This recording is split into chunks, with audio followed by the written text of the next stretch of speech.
runway 3, clear to land, caution for the cross on 1206. Okay, clear to land, runway 3, temperature good. And 5 to Tango, the Cessna's 11 o'clock, 2.5 miles, slightly higher. Hello YouTube, Captain Mac here, and welcome to the full flight tutorial for the Flight Factor 767-300. And this is the ER model we're going to be flying today in this beautiful Delta Skyteam colors. It's going to be a relatively short flight overall. It's going to be KATL or Atlanta down to MYGF, which is in the Bahamas. Should be a beautiful little flight. And it should be a good time too. Now before we jump up into the aircraft and start looking into all the goodies there, when you first load in any model of this aircraft, you're going to be presented with this little screen right here, which gives you this list of options. You can see you've got the engine options. Now it will only show which engines are available to you. So if you don't have, for example, a Rolls-Royce engine available in the particular aircraft you're flying, it's not going to show up on there, which is the case, for example, with the freighter models. They only have 2 engine options. Same thing, winglets on or off, you can select what you want. And then at the bottom here you see you can select whether or not to show this at every startup or not. I chose to leave it to show at every startup so that I can choose engines if I want to see something different. So that's what you're going to see every time you start it up. And then you make your selection and then you load in the aircraft. Alrighty folks, welcome to the flight deck. For those of you who are unfamiliar with large complex aircraft, all of this may look very, very daunting. Do not fret, it's actually not as difficult as it seems. Just as a quick reminder, this is a full flight tutorial, not a full aircraft tutorial. So there are aspects of this aircraft that we simply will not cover during this tutorial. This is about taking the aircraft from cold and dark all the way through flight planning, through the flight itself, shutting everything back down and getting it back to a cold and dark state. So with that in mind, let's say we dive in and start taking a look at our lovely EFB. So this is actually a great little tool that they've put in here. You can see that I click down here to grab it, but of course you can also go up to your plugins and you'll see it's available right here, and you can jump right to whatever page you want just by clicking on the option there. So we're going to start here on the general page, and we're just going to go through this again relatively briefly. We're not going to go through all the details of every option available here. We're just going to let you know that they are available. So you can change the challenge level. Nice little feature here on this EFB is anytime you mouse over anything, you're going to see down here, it gives you a little hint. It tells you exactly what it does. So for example, this will set the frequency of custom failures. You can set it for real limits. It's the structural limits of the aircraft for real life values. That's where I'm going to keep it. Real time, flight officer in control should change your point of view to the flight officer side, and so on and so forth. You can use a save configuration. You can make it so that you can use your mouse wheel, rotary manipulation option, and all different options in here, including volume and so on. You can save those. You can reset them to default, and so on and so forth. You've also got a lot of other options or option pages here. So these are the same as what you will find generally under here, although there are some differences. So first of all, sim settings, shake on turbulence. If you want metric weights, put it here. Now I'm going to just tell you right now, if you want to do metric weights, I think you need to change it in the FMC as well. I'll show that where that option is available later. Throttle block. So what this does is it blocks the throttles after the autopilot is turned off. If you don't have hardware throttles, don't use this. I don't use it anyway. Inner flight data. This turns on the information that's transferred from one flight to the next. Realistic sound. This makes it quieter on the flight deck. So if you're like me and you do like to get some of that engine sound in the flight deck, you might not want to turn this option off. Real weather radar, advanced wind shear. I haven't turned this one on yet, but I probably should. Let me tell you though, if you turn this on, the way I understand it, you better use it. You better know what you're doing when it comes to wind shear situations. And then last but not least, use better pushback. What's nice about this is if you have this option turned on and then you're in the ground options here and you click on start pushback, you'll see it automatically links. Let me know where you want this thing. Yeah, see, there we go. It automatically links to the better pushback program, and then I can set up my pushback. And if I've already preset a pushback, it'll already be in there, and then it'll just start pushback. So that's what that little option means right there. and there we go. So let's go back to the general page. Interaction options. This has to do with how you set up your mouse wheel, whether or not you use the middle mouse button, the tooltips. So for example, I have tooltips set on right mouse click. And so what this means is that if I mouse over anything and I don't know what it is, let's say I don't know what that is, I right click it and you see in the lower left corner it says that's the cargo fire bottle discharge switch. If you push it, it discharges the fire extinguisher bottles into the armed cargo compartment. And what I really love about this is all I got to do is move the mouse off of that button and that little tooltip goes away. So I think that's really fantastic there. So you have all those options available in here as well. Advanced sound, this is one I keep playing around with a little bit. You can see I've got the master volume all the way up, passenger volume way down. I think the volumes, even you can max out one and almost completely minimize another, and I still think there's just, it's not that great. I think the volumes could use a little bit of work, but the engine sounds seem pretty good to me. So, and again, you can scroll down in each one of these, it tells you what it does. So go in here, take a look for yourself. We're not going to spend a lot of time on it. And then effects parameters. This has to do with reflections, on the windows and the instruments, light effects, and so on and so forth. And these aren't the only effects parameters in here. I think fall under the airplane. Yeah, so these are effects as well. So this is the amount of wing flex. If you're like me, you know, in the real world, the wings on these things are huge and they do flex a lot. So I put that up just a little bit. I left reflections where they were, and then this is general effects here. The higher this is, the more frame effect it has on your frame rates. There we go. And so just keep that in mind. Back over here to the general tab. Let's finish this one up real quick. Again, you've got a volume control here. So this is the volume of all the plane systems. So it's basically master volume. Save options, restore default, and then we've got these three tabs here, which we're going to take a look at. The about one we'll take a look at real quick right now, and this is just information on the developers for the aircraft, who they are, and what the aircraft is, and so on. So we're, you can read this for yourself. So yeah, the other two we're going to talk about in different sections. So let's get to it. I never cease to be amazed at how many features they're able to pack into these aircraft. Obviously the real world aircraft are just absolutely loaded with things, but anyway, we were on our general tab. We're going to move over to the charts tab now. Now these charts, this is one of the things I love in many aircraft. You see this today. They link with your Navigraph charts. Now you already know from my channel that I use Navigraph charts all the time. I've partnered with Navigraph, and it's a fantastic company. You want to take your flight sim to a new level of realism, you need charts, and the best way to get worldwide coverage in charts is to go to Navigraph and get a subscription with them. I've had one for years, and I won't give it up. I absolutely love Navigraph charts, and I love it when an aircraft creates an integration with them. Now, when you come in here, first of all, you're not going to see anything on your charts. You need to go to your options page, and then on here you can either set up web authorization, or you can put in your login and password on here, as you see that I've done.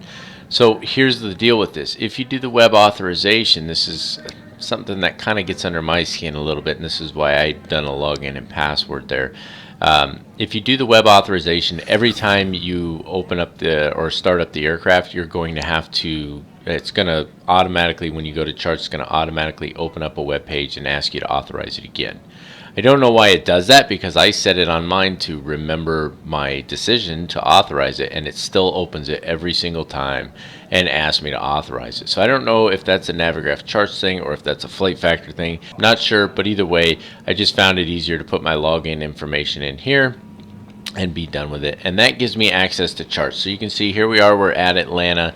I can get any of the charts that I need for Atlanta. These are all reference charts. I'm just using my scroll wheel for my mouse. There's your approach charts. Let's see if we can find just the airport chart here. Whew. There we go. So airport, so you click on it, it puts it down here in your little clipboard, and then you click on the chart down here, and then it's going to pull it up just like that, and you can see it shows where my aircraft is on the airfield. One thing I didn't show when we first popped up this this tablet here is you can rotate the tablet too. So let's just say we're looking at this ILS chart, and then we move this over here, and now it's a little bit easier, right? It's just a little bit easier to see the chart when it's vertically. Now with that in mind, If you like to keep your tablet this way, you can also rotate the charts within the tablet. So it works out really well either way, whatever's most convenient for you. Now for me, one thing Flight Factor could have done that would have made that chart feature on the EFB far more usable was to provide a means of taking the EFB here and mounting it to something within your general line of sight, so that when I have my track IR on, I can just look over and reference a chart rather than having to pop this out. But that's not what they did. So either way, let's move on here. We're going to take a look at the checklist tab, which we're going to see a lot of this throughout this tutorial, so we're not going to dive into a bunch of detail here, but I do want to show it to you very briefly. And it's exactly what you'd expect. It's checklists. So you've got your normal checklist, which is your pre-flight, before start, before taxi, before takeoff, etc., etc. And basically the idea with the normal checklist, just like any other normal checklist for an aircraft, is that you need to know what the flows are. You need to know what you're supposed to be doing. You do all of those things, and then you go back to the checklist, and the checklist is to make sure that you didn't miss anything critical. An amplified checklist is essentially the same thing, except that it sort of goes over all those flows as well. If you go back to this normal checklist on pre-flight, you see there's oxygen, pressurization, flight instruments, etc. on down the list. This is the whole pre-flight checklist right here. An amplified checklist, you start with the power up. You got to turn the battery switch on, and so on and so forth. We're going to be going through all of these amplified checklists today, because that's when you go from cold and dark all the way back to cold and dark. That's what it essentially is this amplified checklist. But the idea is for you to learn all of this in such a way that most of this you do without, you just automatically do it, then you reference your normal checklist. Abnormal checklist is for abnormal procedures. We won't be doing any of those today. Again, it's just a full flight tutorial. That's something for a full aircraft tutorial or an in-depth tutorial, whatever you want to call it. You can also auto-perform a current checklist automatically. So let's just say I just don't have the time for the power up. I can just click on auto perform, and it should go through the entire checklist. That's something we're going to test out in this tutorial. I haven't tried that yet. And then you can perform an individual action. So if battery switch is the next item on the list on the checklist to take place, if you click on perform, it's going to perform only the next item on the checklist. This is to reset the current checklist. This is to reset all checklists. This is to reset only normal checklists, and this is to reset amplified checklists. Alright, there are just two more tabs that we're going to talk about, and we're going to talk about them together in this section here. And this is going to be the ground and the airplane options under the operations tab. So first of all, we're going to go, you can see, click on it, go to the ground options. Just so you know, if you click on one of these tabs and then don't click it again, it stays down. Kind of strange, but there you have it. This is where you're going to call up like your ground power unit, fuel truck, so on. Like I haven't called up a GPU yet. Now it's coming. Fuel trucks there. Just keep in mind, so we're going to load passengers, right? There's a jetway here, but I can't get it to connect, so I'm going to need a passenger bus, and I'm going to need the stairs. If I don't, oh, and it's not letting me do the stairs because I put it on gate config. There we go. If I don't have the passenger bus or the stairs, it's not going to let me load passengers. Just trying to be a little realistic there, so that's something to keep in mind. So you're going to put your PAX number in here, your cargo weight in here, your fuel weight in here. I highly recommend that once you put it in, click on optimize center of gravity before selecting load, because if you load it and then the center of gravity is off down here, and you're going to have to retouch load, and it's basically the same as reloading the entire aircraft. It's going to take a few minutes. So there you have it. Other options on here. You can remove everything at once. You've got your start pushback. We've already looked at that. Stop pushback. You can save the current configuration. You can load a saved configuration. And you can perform the maintenance on the aircraft. So if you're familiar with study level aircraft, you'll know that many of them include essentially what's called a service-based failures program. And that means if you're not performing regular maintenance on the aircraft, then you're going to have failures. And so the option here is just maintenance. You simply click on it and maintenance has been successfully performed. But if you don't do that over time, especially if you fly the same aircraft over and over, you're going to start to notice problems with the aircraft. Those are your ground options, and then you have your airplane options here. And again, we've already looked very briefly. There were a few options here for, if I can get my brain to function, for like the wing flex and so on. You know, those options are there. You've also got load and save cockpit, so this is for the current cockpit layout. You've got advanced effects. We glanced at those briefly anyway. You can save that configuration. You can open and close all of the doors and hatches and so on here as well. And it's just your basic setup for interacting with aspects of the airplane that you don't otherwise have a way to interact with. Alrighty, with all of the basics of our EFB explored very briefly, let's take a look at our flight plan. We don't put a whole lot of fuss over into the flight plan, especially in the full flight tutorials. But it is going to be Atlanta to MYGF, which is Grand Bahama International, air distance 574 nautical miles. Here's our estimated weights. You can pause and look at those for yourself if you'd like. Block fuel is going to be 28,272 pounds. And then if we scroll on down here, our times are not going to be what they're supposed to be. That's fine. I'm not worried about that. We're supposed to have 274 packs on board. That's going to take a couple minutes to load. We're going to get them loading here shortly. 15.1 thousand pounds of cargo, payload 63,000 pounds. That puts our zero fuel weight 258,600 pounds. And our takeoff weight at 285,900 pounds, and then our landing weight at 270.9. That's our flight plan. I'm going to pop up my load sheet here, and then we're going to hop back in the aircraft, and I'm going to show you how to get her loaded. Alright, so we had to see what the flight plan was before we could continue on with getting our aircraft loaded and started up and all that good stuff. So pop our tablet back up here. We're going to go to Operations and Ground, and then in here is where we're going to start putting in our information. So first of all, PAX number. We said it was 274, correct? I'm just double checking over here. If you click it twice, if there's a number there, you can't do anything. If there's not a number there, you can type into it. So 274, I'm just typing right on my keyboard, and then click it again. So why did it do that? Because the max number of packs for this aircraft, because of the class configuration, is 235. So when I clicked on the 274, it was over the max. It just maxed out the number of packs. So there you have it. The cargo weight was 15,100 pounds. That's not a lot of cargo. And then our fuel weight, block fuel, is 28,272 pounds. It is not a very long flight. So 28,272. There we go. So, and you can see that our center of gravity is within the, within the limits. If it's out of the limits, it's going to be red. If we want, we can shift it ourselves like this. So if you don't like that, let's say you prefer to be like around 22, you can't do anything with packs because we're full. Or you can just optimize center of gravity, right? Do that before you load the aircraft. Otherwise, you're going to have to retouch the load, like I said before, and retouching the load it just means they're going to shift everything around, and that essentially takes the same amount of time as it does to load. So once we've got all of that done, we just click on Load Unload, and you see it says loading the plane. Please wait. All the packs are going to start climbing on. The fuel is going to start going into the aircraft, and once it's all loaded up, we'll be good to go. So now it's time for us to start actually getting into the checklist. Alrighty, it's time for us to start digging into the things that the pilots do in the airplane. I'm going to, as you can see, I switched views here. I'm going to pop up my EFB here. I've got it in the rotated state. A couple of quick notes here. First of all, with the checklist, many of the items will auto-check themselves off when you do them. If it's an actual physical action, you'll see that here in a minute when we do the battery switch, the standby selector, and so on. The other thing is if I click... Not on that, that's for my cameras. If I click on this little guy right here, it's going to actually pop this out into windowed mode so I can move it on the other screen. I'm not going to do that yet because if I click on anything in the aircraft when this is in windowed mode, it disappears to the background.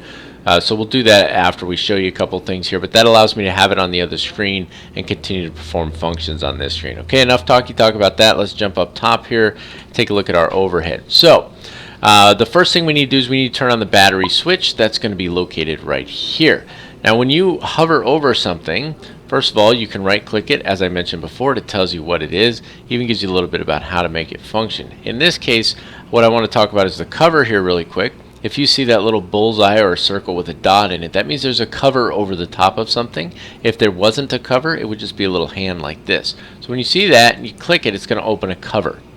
Underneath, you'll see the little hand appears, and then we need to close the cover when we're done. Now take a look at the checklist here. We can see it tells us to turn the battery switch on. That's going to turn green as soon as I turn the battery switch on. There you go. So now it's telling me on the checklist that I've already done that. Same thing with the standby power. As soon as I turn that to auto, it takes care of that, and it shows me that all of these things are done as well. Of course, we're going to go over these real quick just so that you know what they are. But what's really nice is some of the stuff that's already done, you don't have to keep doing it over and over again. This already tells you, hey, that's been checked. So I'm going to pop this checklist up, move it over here so that you don't have to stare at it. And we're going to take a look at that hydraulic C center electric primary pump switches. So these are our hydraulics right here. These are the C center electric hydraulic pump switches, and these are supposed to be off. The right and left demand pump buttons also need to be off. That's these two here. You can't do anything with those anyway. And then the hydraulic center demand pump buttons, those need to be off as well, which that's kind of weird because these aren't really buttons. These are switches. Why does it say buttons on there? Anyway, these three here are all supposed to be off, and they are. Landing gear lever is down. I'm not going to pop down there to show that to you. Alternate flap selectors in the normal position. I guess I do have to pop down there now. This is your alternate flap selector here. It's in the normal position. Then you've got up, 1, 5, 15, 20, 25, and 30. That's your landing gear lever in case you weren't aware. It is in the down position.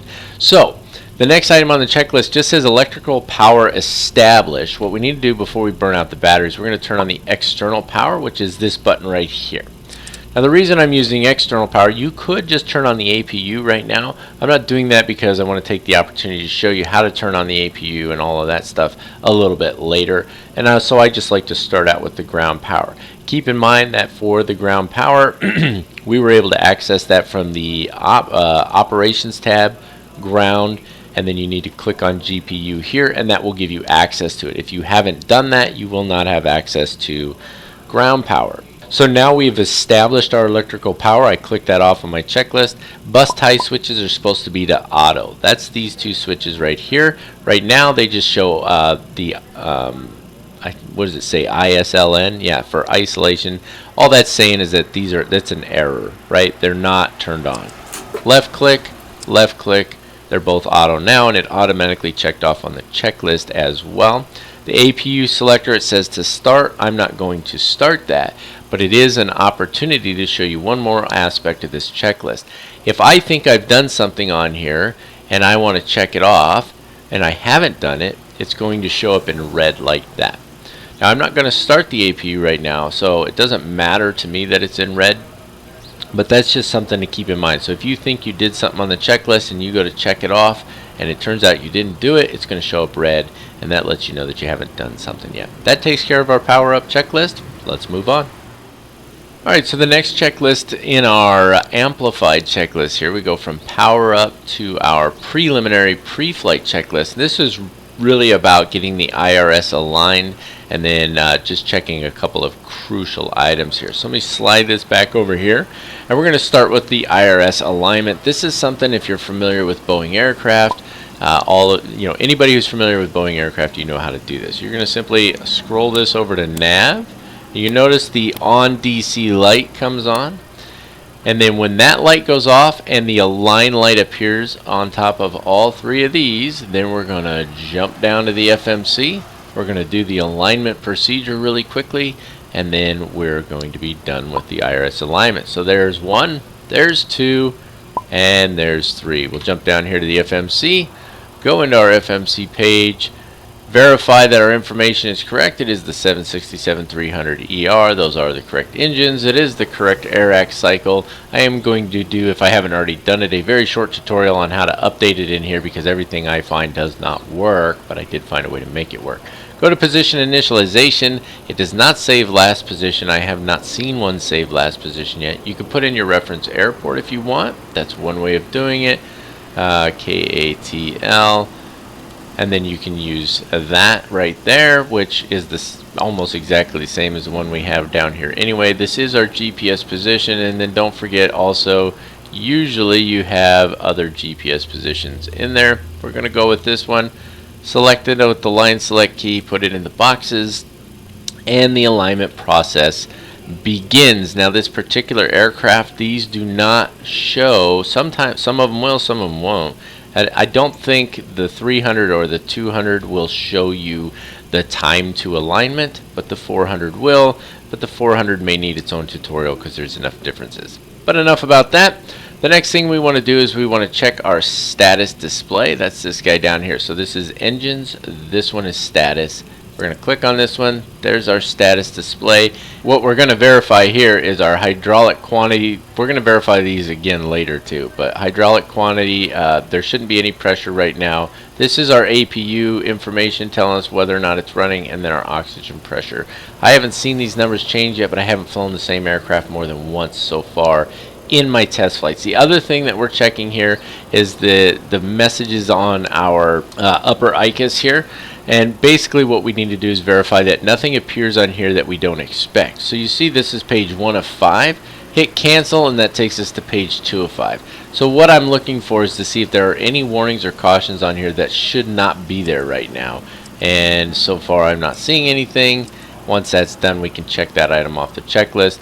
And then we need to verify, I already did it, I don't know why, like I'm backwards on this.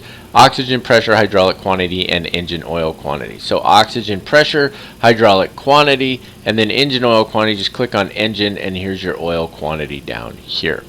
Now I didn't dig into the manual to see what these quantities are supposed to be. I can tell you that this is the first time I've flown this particular model and livery of the aircraft, and 18 is what it's at. And every other aircraft, the first time I've flown it, 18 is what it was at for oil quantity. So I'm assuming that 18 is where it's supposed to be.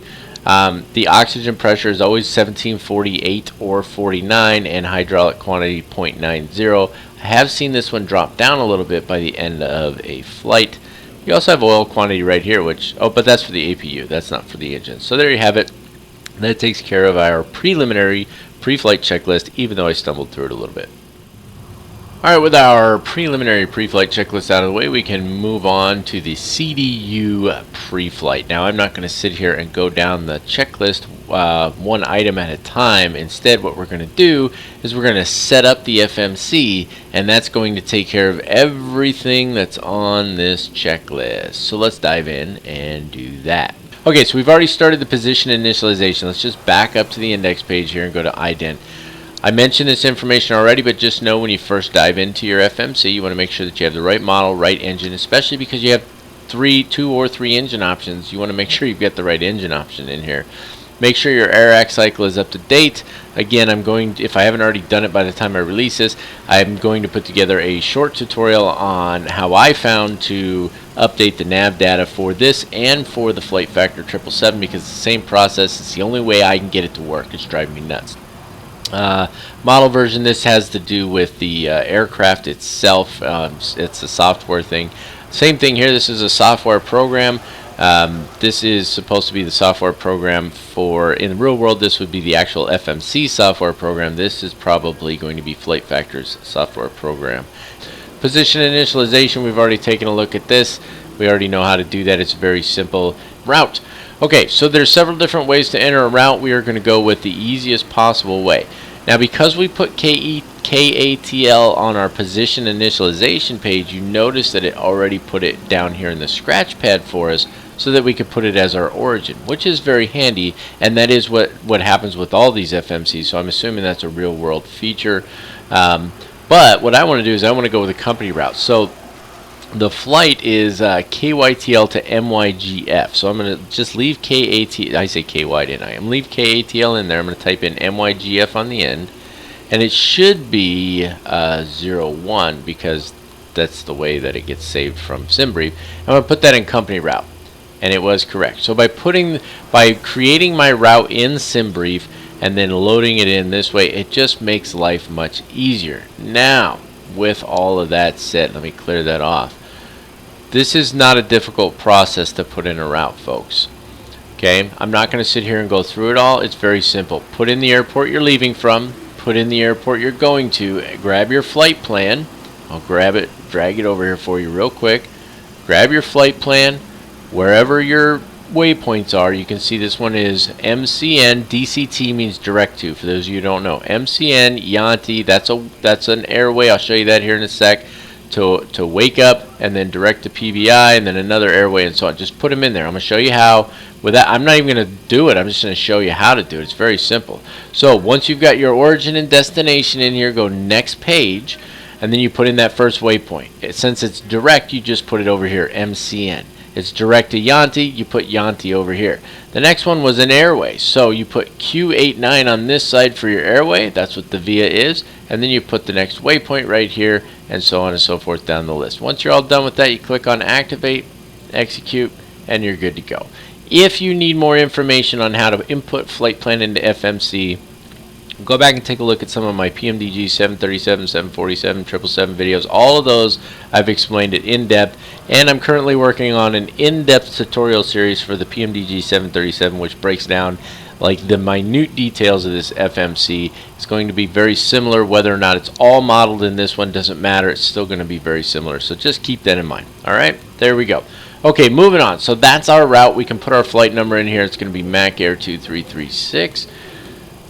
2336, we'll put that bad boy right there. Fantastic. Now we're going to click on the performance initialization function, or line select key. It's not the perf in it. Okay, I know it's a silly thing to have heartburn over. In the end, I guess I don't really care. You say whatever you want, but it actually stands for performance initialization. You're going to click on that. Now this is why we have to already have our fuels and our packs and weights already loaded in our EFB, because if we don't, then we're not going to have the right weights in here. So, two ways of dealing with this. Number one is I can go back over to my EFB. I can go to my ground operations, and I can look at what it says for my zero fuel weight and my gross weight. Let me drag that over here for you. Okay, so you can see here it says that my zero fuel weight is 266,850 pounds. My gross weight is 295,122 pounds, and my center of gravity is at 21%. I can plug those numbers in here, no problem, and it's a good time. So let's just start with the zero fuel weight. 266,850, so that's 266.9.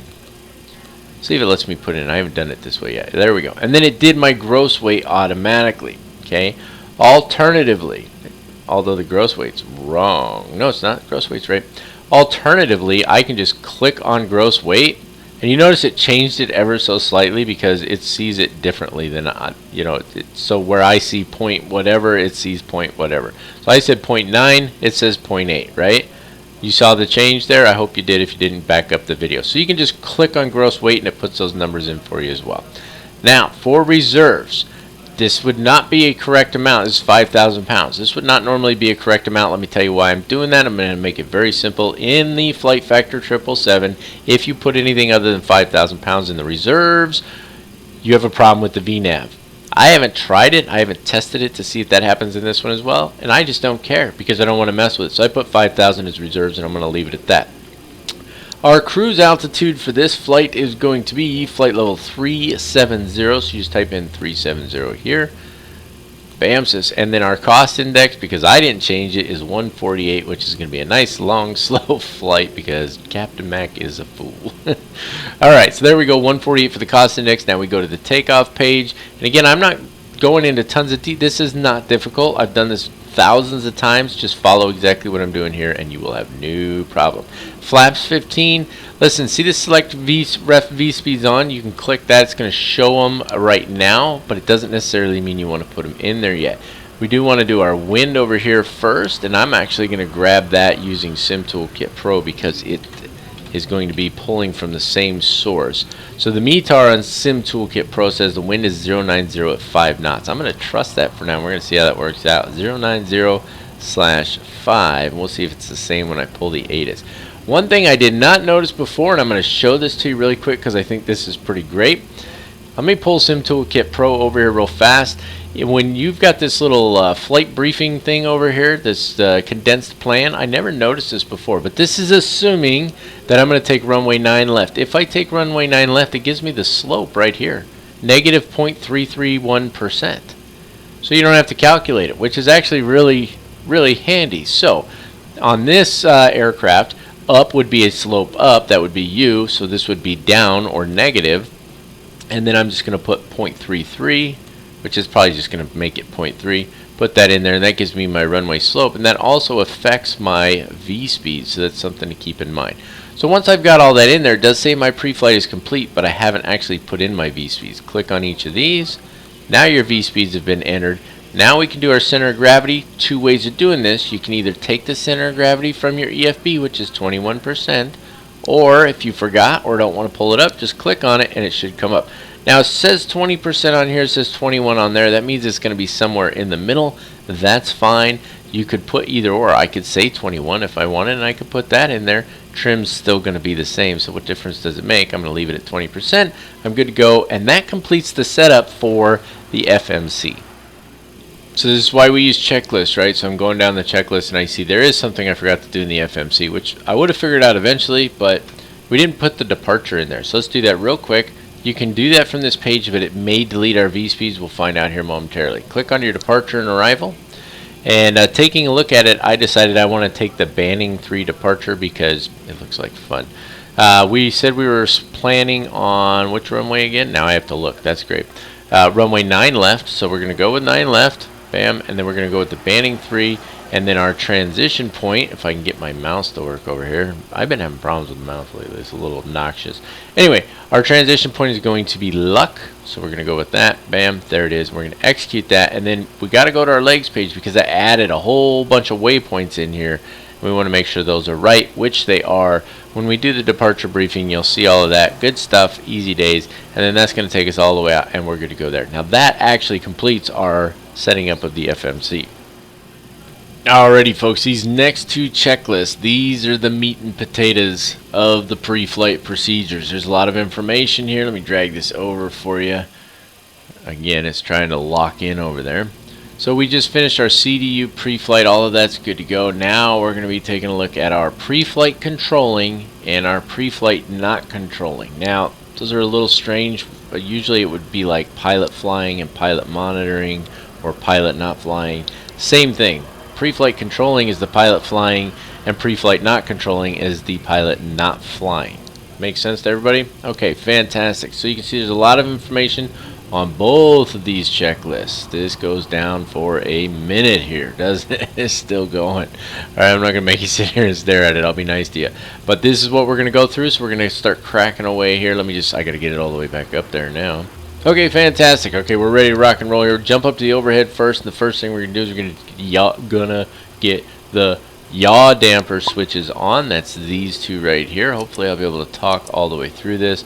Then we want to make sure the EEC switches are in the normal position. Both of these have covers on them, so we need to lift the covers, turn the switches, or click the switches to put them in the normal position, and then close the covers. Next is going to be our hydraulic panel. That's this panel right here.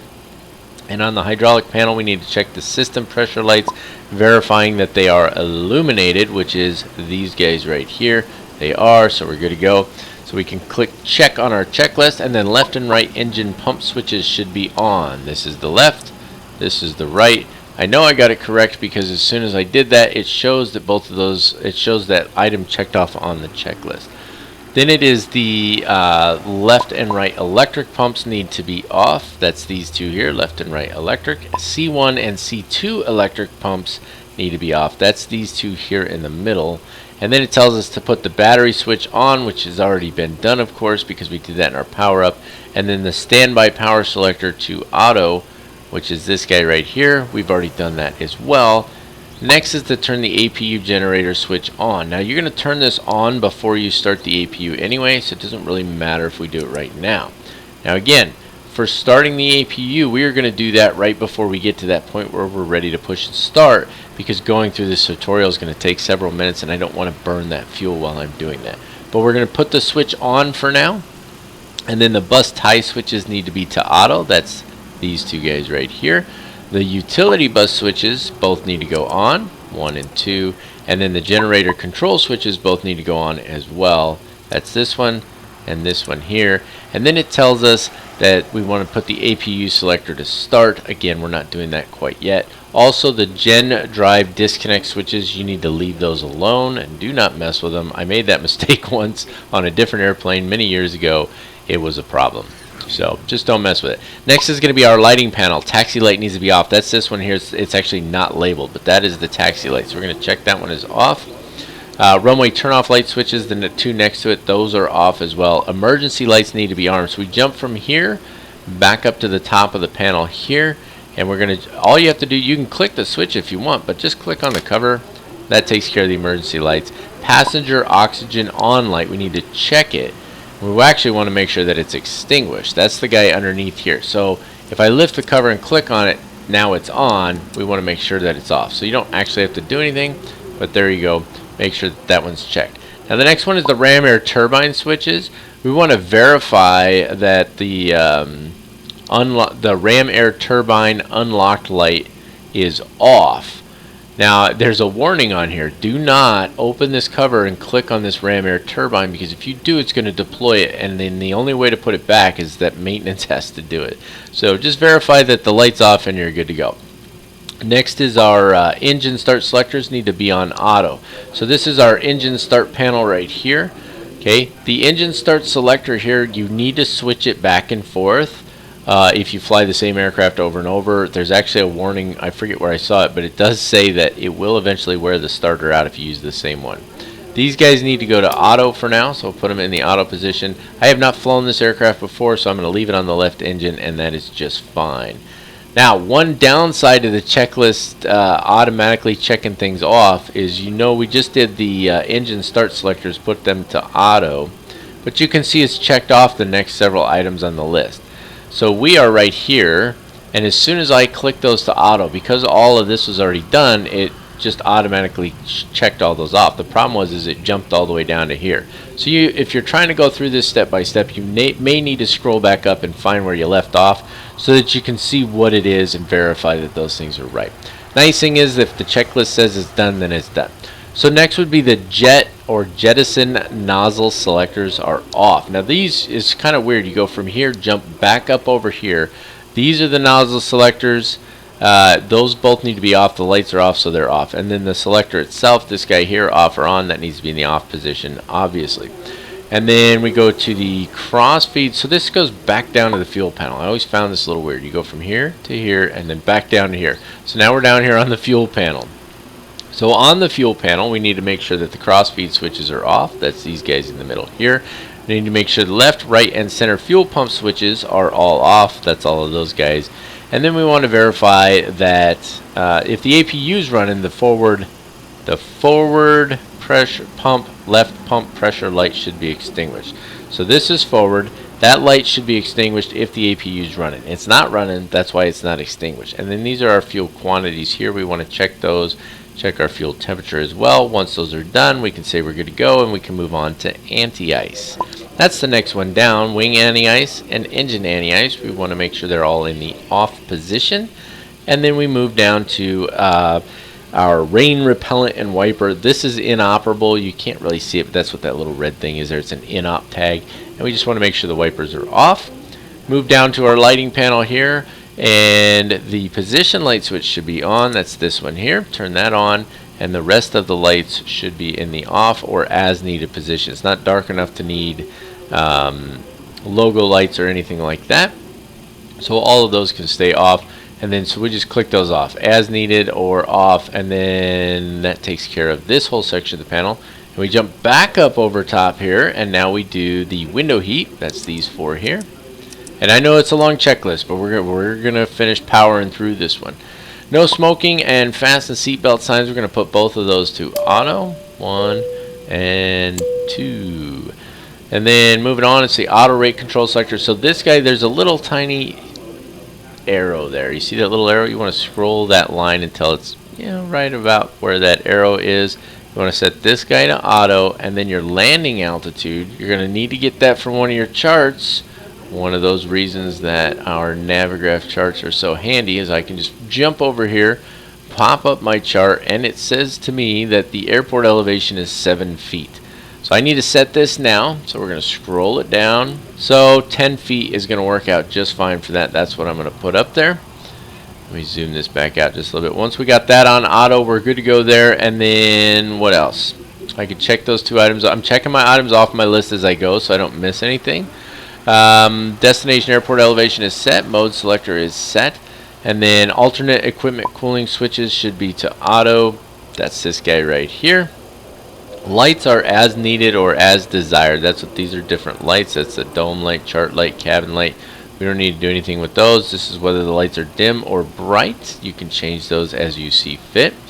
Next, we're going to make sure that all of these, the forward cabin, mid cabin, and aft cabin are all, these are the temperature selectors. These all need to go to auto. And you have to scroll them and they get a little picky when you get right here. Flight deck cabin temperature control, that's this one here, needs to go to auto as well. There we go. And then you need your trim air, recirculation switches, and pack control. So trim air, this light should go off when you turn trim air on. It does. Recirculation fans, and then you don't actually click these for the packs. Those are the resets. You have to turn the packs to auto here. There we go. And the packs are the pack off light is going to remain on until we bring some type of power on the aircraft through an engine, whether it be APU or the aircraft engines themselves. Next is the left, center, and right isolation switches. That's these three here. Left, right, and then center is under a cover. Open the cover, click the switch, close the cover. Then the engine and APU bleed air switches, all three of these need to come on. And then from there it actually jumps down to the MCP, which this is a little unusual for me. And then remember, this is the pilot flying right now. So we're going to do the flight director on our side of the aircraft, not on this side. Now when you're doing it yourself, you can do it on both sides. I'm just showing you so we can go through each checklist. The DOR DME switch needs to be auto. That's this guy here. Give it a click. That sets it to auto even though it still says manual. Oxygen test. This one's been driving me bonkers. Cuckoo for Cocoa Puffs here. The oxygen can be tested. It can. It's over here. And you can test it. But I can't, no matter, I have created like 8 different views and I've only ever been able to test it once. Okay. Oh, maybe that's it. Oxygen test. Fantastic. That's the second time I've been able to do it. So do your oxygen test and make sure your mask works. That's right. You can put on the oxygen mask in this bad boy, which I think is actually pretty funny. Okay, the next item on our list is actually to check the oxygen pressure. We've already done that. It's you see it's 1747 now. Let me pop this up. You can pop these out. Remember, it was 1749. Now it's 1747 because we used some of it. Which I like that. At least it changes. That's good. So that means that checking that pressure is actually worth your time, right? Okay. Checklist just did another jump on me. There we go. Okay. Flight director source selector. Okay. This is where we start getting into all the stuff. Everybody's like, what is this? That's these guys here. So flight director source selector, I believe is this one. Flight director source selector. See how I just right clicked it to verify, right? Okay, this selects whichever flight computer you're on. We want it to be on ours. Navigation instrument source selector. That's this guy right here. You're going to select that one to whatever you want, which for us is going to be FMC. Electronic flight instrument switch. That's this guy right here. We want to make sure that that is off. The inertial reference system switch is off.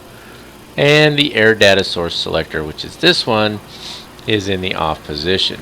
See how that works? Good stuff, right? And then IRS 1, 2, and 3 are all aligned. We know the alignment is complete because we have our map and we have our primary flight display. Those are good to go here now. So we're good on that, which means the flight instruments are good as well. And my checklist just did another giant jump on me. And so here's what I'm going to do. I'm going to take a short break here, just step away for a second and create a new section of the video here because everything from here is down below the MCP or at the MCP or below, and so we're going to continue on from there. I think I mentioned earlier how impressive all of the features and realism they're able to put into these aircraft is. Let me just bring this back over. So here's where we're at on our pre-flight checklist for the pilot flying, just a little over halfway done. Here's all the items we've done so far, right? So that's just down to where we left off, which was right there. And you can see we still got a little ways to go, and then we got to do the pre-flight for the pilot not flying or not controlling. So it's a lot of information. Now the beauty is we do that for this full flight tutorial, and then we don't have to do that every time anymore, which is nice. Okay, let's press on here.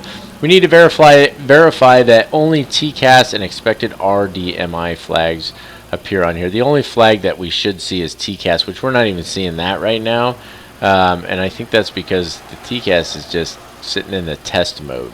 That's back here, by the way. So TCAS right here, says it's in standby. I thought it was in test, but it's in standby. So it's not showing any flags at all right now. That's fine. I'm going to stick with it and press on.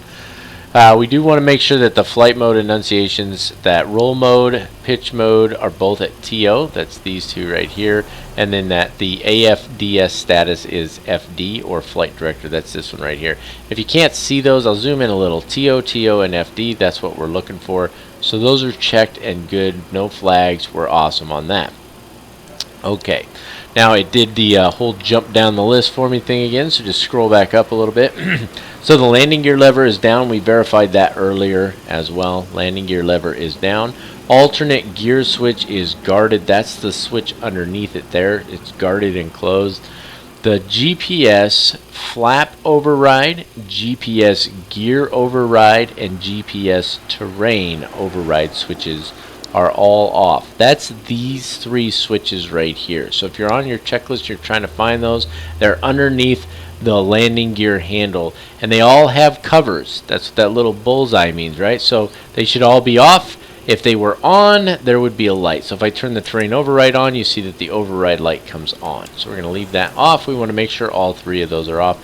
Heading reference switch is normal.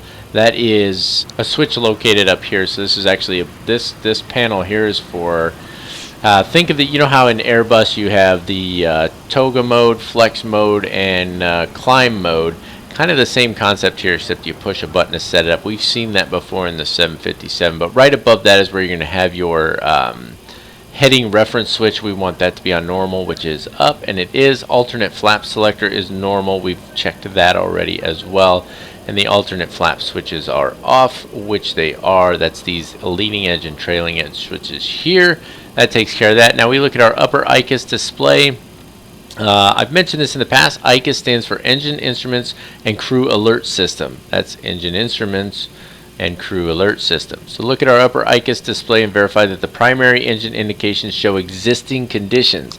Well, the engines are off, and it shows that they're off, so that would be the existing conditions. I can't verify that they're 75 degrees for exhaust gas temperature. That's probably just the lowest that goes to. So we can check that item off the list.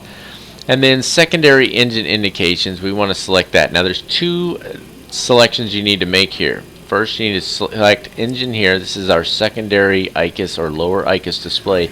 This is a backup ICAS here, and we just want to check this one. We'll put it back. It was on auto, and we'll put it back to auto because you don't actually need it unless you have an electrical issue. But we just want to check that the secondary engine indications show the existing conditions. So same thing, we're at 000, we're all good on those. We can put that back on auto, and we can check that item off the list. And then no exceedance is shown. Status display, that's this guy right here. We're going to click on that guy, and we're going to make sure, now this is a fun one here, you're going to make sure your computer selector is set to auto. That's this one. Select that to auto.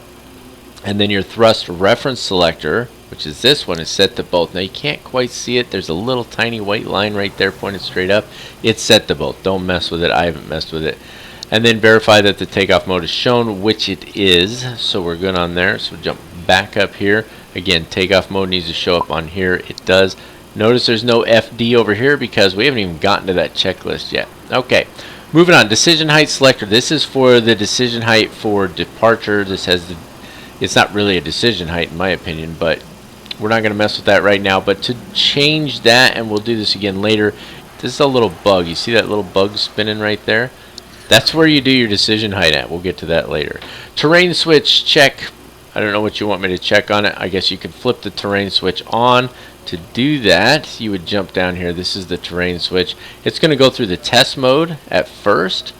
It looks like it did the test already, and then the terrain is turned on. You know, for some reason this is defaulting to, this is VOR. We put that on map there.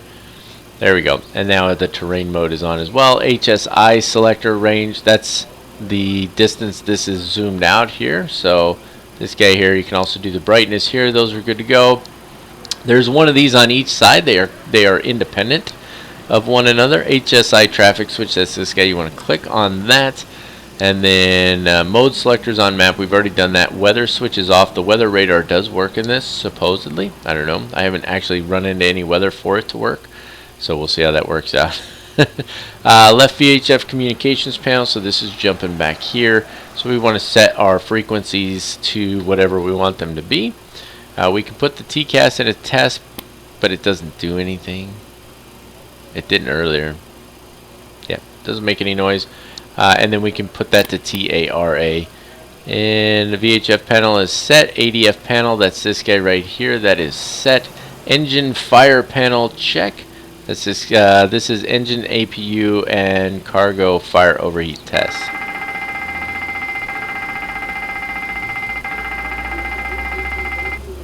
And that takes care of all of the tests. All of these handles should be in, all of these lights should be off, and that's going to take care of the next several items on our checklist.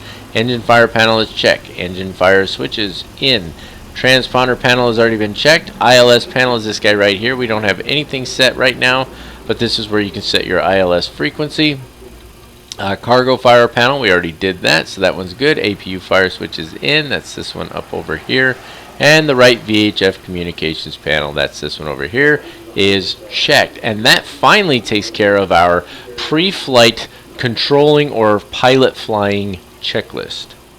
Just that checklist was 20 minutes worth of video recording, not to mention everything in between. Let's move on to our pre-flight pilot not flying or not controlling.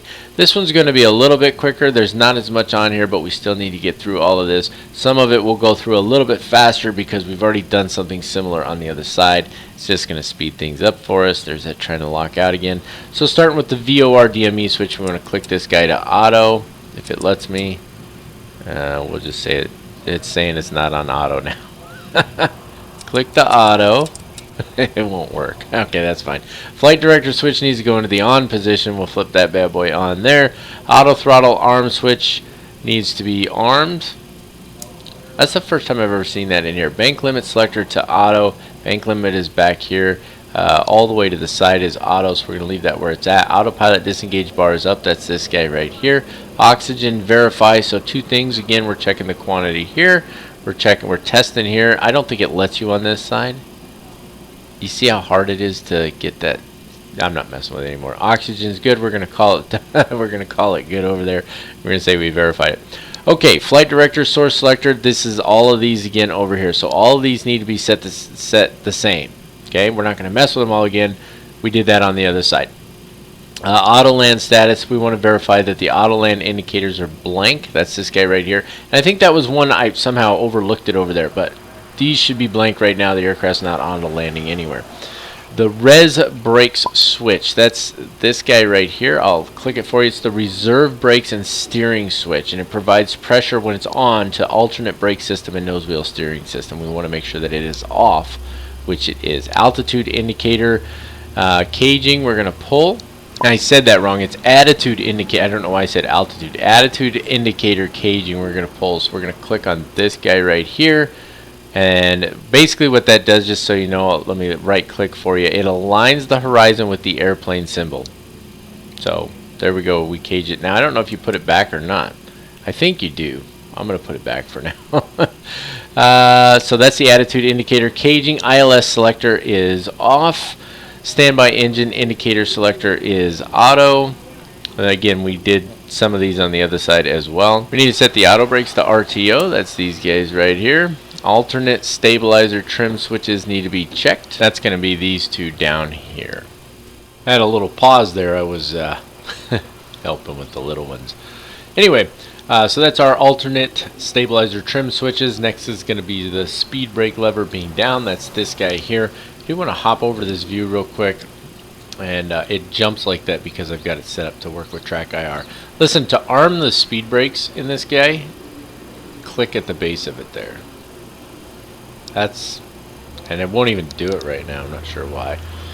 I've run into one weird issue, and I'll just tell you right now, that has to do with the reversers and the speed brakes. If you try to go into reverse thrust when the engines are not in idle, so if you have it set on a toggle, and you do it when the engines are not at idle, it causes a major issue where one of them goes into full reverse and stays there. You can't get it out, and it deploys the spoilers. So yeah, don't mess with that. But anyway, the spoiler lever is down. Reverse thrust levers are down.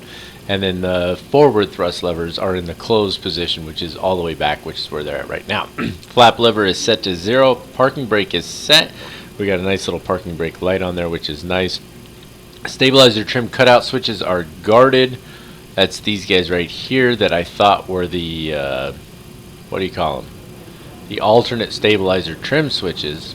And I'm not sure why I said that those were the alternate stabilizer trim switches. They're not. Those are the stabilizer trim cutout switches, which are guarded. The alternate stabilizer trim switches are these guys right here. So, there you have it. I got it backwards. Anyway, moving on. Fuel control switch fire warning lights are out. Terrain switch we have in the on position. HSI rate. These are all for the pilot not flying side now, right? So that's these guys over here. We want to make sure these are set the way we want. Terrain switch. We can turn it on, or we can turn the weather on, whatever you want. Doesn't matter. HSI range selector is set to where we want it. HSI traffic switch is on, which is that the right one?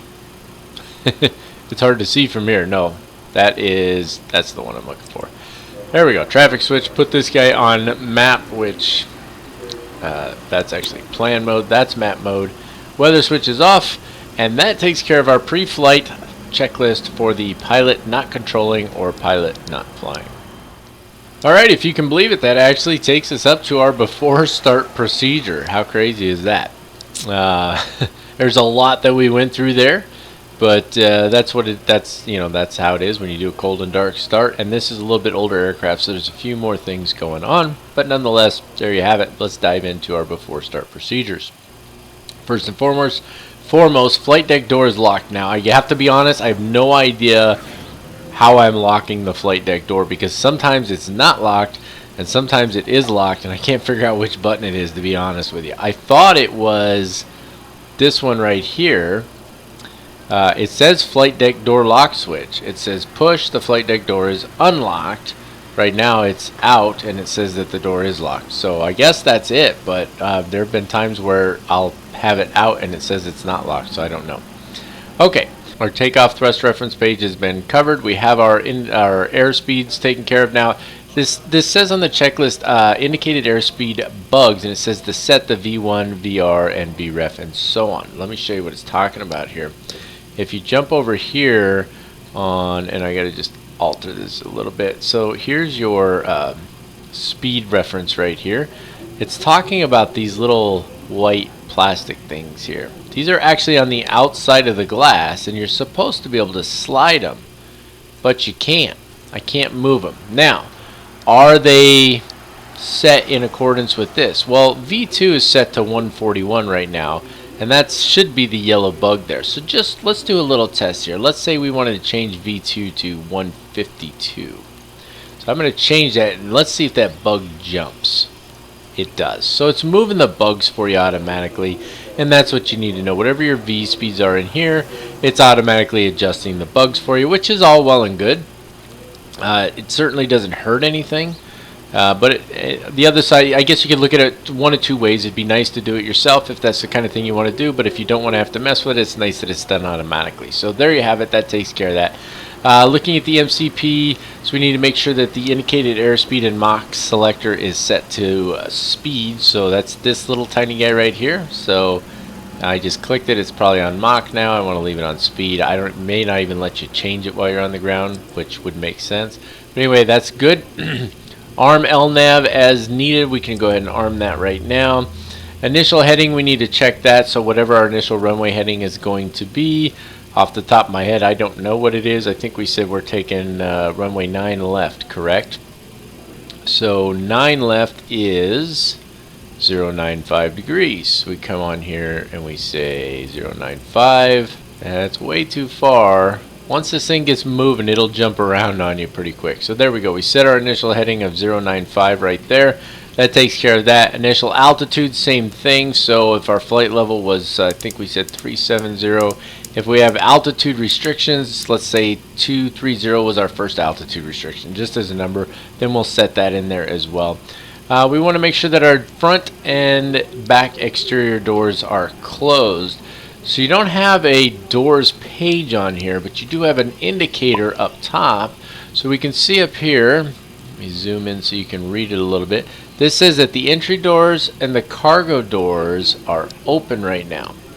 So let me drag this guy over here real quick. If we go to our ops airplane, we can see the same thing here. And of course, there's always the easy way of just looking on here, but we can close all those now because everything is loaded. But if you're not sure and you want to be realistic, you want to look up here and see if the light indicates that the door is still open. Moving back over to our checklist, the proper view. So we're back down here to our hydraulic panel, and it says it wants the right electric pump in the auto position. That's this guy right here. And C1 and C2 electric pump switches need to go on. That's the two in the middle. Then the left one is going to go to the auto position, and the center air pump is going to go to the auto position as well. And that takes care of setting up our hydraulic panel.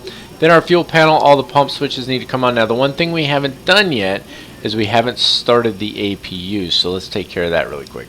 So starting the APU is a very simple process. Now if we were doing this early on, we would have just turned on our battery and our standby power and our APU gen. Those three would go on, and then we'd start the APU. Of course, we've done a bunch more since then, but the process remains exactly the same. The battery's on, the standby power is on auto, the APU gen is on, and then the APU start selector here, you're going to scroll it to on and then start, and then you're going to let it start. Now we'll hop down here, and if you look, if you're on your status page, which we are, that's this guy right here, scroll down or zoom in and you can see there's the exhaust gas temperature, there's the RPMs, and there's the oil quantity, and that shows us that our APU is starting up. Now the catch with this is that needs to be at 100%. It needs to be completely up and running before it's of any use to us, because even though I have the APU gen on, if I turn external power off before the APU is fully up and running, then I'm going to lose power to some things. Notice that the packs just kicked in. That's the air conditioning sound. You may have noticed these lights blinking a little bit as the APU is starting up. That's because, remember now, when the packs weren't on because there was no engine running, these lights were on. So anyway, that's why they were blinking as the APU was spinning up. So now the APU is up and running. If you want to verify that, you can jump back down here. You can see that the RPMs are at 100. That means 100%, I believe. Not 100% certain. I'm sure it's spinning faster than 100 RPMs. So it means 100%. So now I can turn external power off. I am on the APU. You see that external power is still available, but if I come over here, go to my operations on the ground, I've got what? I've got my APU on, so I don't need this. My fuel is loaded, so I don't need this. My my baggage is loaded, I don't need this. My passengers are loaded, I don't need this. I don't need this. And as long as my parking brake is set, which it is, and because I have that in window mode, it popped away, I can get rid of the chocks as well. Make sure you do that. You will blow a tire if you don't. I've done it. Trust me on this one. Go back over to our checklist. And that means all of our extra stuff is off from the aircraft. We don't have it anymore, which is good. That makes life easier for us. Now we can continue with our before start procedure. Alright, so keep in mind that there's the two different ways of doing that. The checklist tells you to start the APU right from the start. We stayed on ground power because we knew we were going to be a little while. You can do that, that's fine. But the checklist assumes at this point in the before start procedure that the APU is already running. So if you've been running on ground power, you need to make sure that you get the APU on at this point. So on our fuel panel, then we need the left and right fuel pumps to all come on. That takes care of those. The red anti-collision light switch can come on at this point. We need to push the recall switch, which is this guy right here. And again, we're looking, are there any alerts on here that we're not expecting? And right now, with no engines running, I see none that are of concern. And then we want to check the trim, and that's going to be hopping down here. So this is our trim indicator right here, right? So we need to look on here. It says 3.3 for the trim. Wrong button there. And so we want to look on here and we say, okay, it looks like we're at 4.5. So we need to trim this nose down a little bit because there's 2. That means the next big line is 3 because that big line is 4, right? You guys can figure it out. So 3.3, that's about 3.5 there. So that's probably 3.3. That should take care of my trim. Should be good to go on that. And that actually takes care of our before start procedure. So we're about ready to do the engine start, but I'm just going to give you all a heads up. I mentioned earlier the weird like issue that comes up with the reverse thrust thing and stuff. Twice now, while just sitting here on the ground and preparing to do this next portion, which is the engine start. Once when I finished the previous checklist, so right here, let me bring it over. So as I finished this checklist, I actually redid the checklist to see if it would repeat, and it didn't. That's why that shows the recall switch wasn't pushed. But when I clicked on check for trim, it did the weird reverse thrust thing. And then when I switched to the next checklist, it did it again just a minute ago. So I really have no idea what's going on with that. It's honestly a very, very crazy, strange error that apparently has been around a long time. But let me just give you the short version. For whatever reason, something is causing, like when I clicked over to that engine start checklist, it caused the spoilers to deploy and the right reverser to go into full reverse, and then that's it. Now I managed to get it to stop because like I have a toggle here. I don't even know how to explain it. So I have two different toggles for reverse thrust. But anyway, I managed to get it to quit, so hopefully we don't have any issues with it during the flight. I already had an issue with it during one flight, and I actually conducted an emergency landing on one engine because I had to shut that engine down. It's crazy. Okay, let's take care of engine start here. Yeah, I don't know what to tell you if you run into that issue. Dig through the forums and see if you can find some information, because the information I have isn't that great. So, with all that said, let's take a look at our engine start checklist. Let's push and start and be done here. Secondary engine indications, we need to select those. That's this guy down here. This is the one we're looking for. Pack control selectors need to go off. So we're going to do this as we push. So let me go ahead and request the pushback. I just set up the pushback. See, it just did it again. Did you see the spoilers deploy? Look. And they're in reverse thrust. Now I put it to full reverse just now. Let me see if this fixes it. It fixed it earlier. So I got to wait till the reverse handle goes all the way off and then advance the throttle. And I have no idea why it's doing that. It literally is just doing it on its own. That's ridiculous. Anyway, let's move on. We're going to go ahead and use this bad boy to push back. I hope this doesn't do it to us during flight. I've already had to deal with that. It's ridiculous. I got to be honest with you. Among all the things there are to deal with, if honestly, if you can't fix that, why are you even developing aircraft? I don't care how good it is overall. I really don't. I don't care how good it is overall. That is an absolute fundamental critical aspect of flying the aircraft, and if you can't fix that, why are you developing aircraft? Why? Like, it's just ridiculous to me. I apologize for the mini rant, but that's just absolutely ridiculous. This aircraft costs $90-something, and you're telling me I gotta worry about... Okay. Anyway, we're gonna start pushback from here. Great news, Captain. Your tow's coming. Great news. Okay, move that over there. So let me put this back on my checklist and let's keep pressing on here. So the pack control selectors need to go off. It's going to make the packs a little uncomfortable. They'll be just fine. There we go. Packs as in passengers. Left engine start selector is going to go to ground. Now we're not going to do it quite yet because as soon as we do it, it's going to start spinning up the engine. But what's going to happen is we're going to start with the left engine. We're going to roll that to ground. Okay, the engine start. Then we're going to use the left igniter ignition today. We'll use the right one next time, but it's going to go to ground. And then we're going to watch our secondary engine indicators right down here. We're looking at our N2. When our N2 reaches 15% rather than the 25 that we're used to for, say, a 737, then we're going to introduce the fuel. Now you can't hardly see it. If I jump to this... No. All right. Looks like the doors and hatches are closed and we're ready to connect. In one of the other aircraft, I set a view that makes it easier to see because it's so hard to get the right angle here. I can do it from here. You can just get to it right there, but it's this guy, which is the fuel control handle, on the other side. So make sure you have a view for yourself so that you can get to it easy enough. I'm able to get to it from there, so we'll make it work.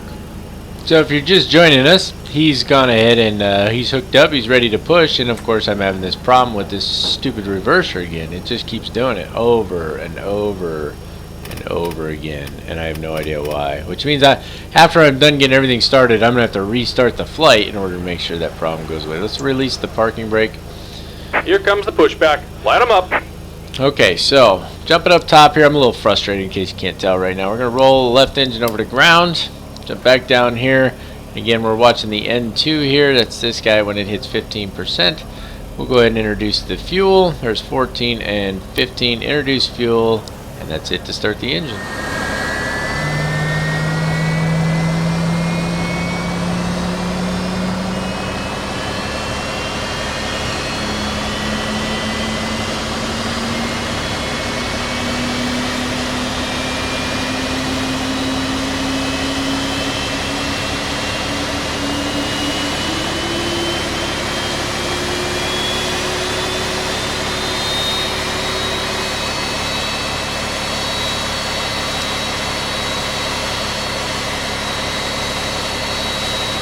Alright, so at this point we're just waiting for the engine to stabilize, which it will here momentarily, and then once it does, we'll go ahead and repeat the process for engine number 2. And there it is, stabilized at 23 and just a bit of change. So back up top, right engine or engine number 2, roll it over to ground. Back down here, we're watching the N2 for 15%. That's this guy right here. There's 13, 14, and 15, and now we let the engine start.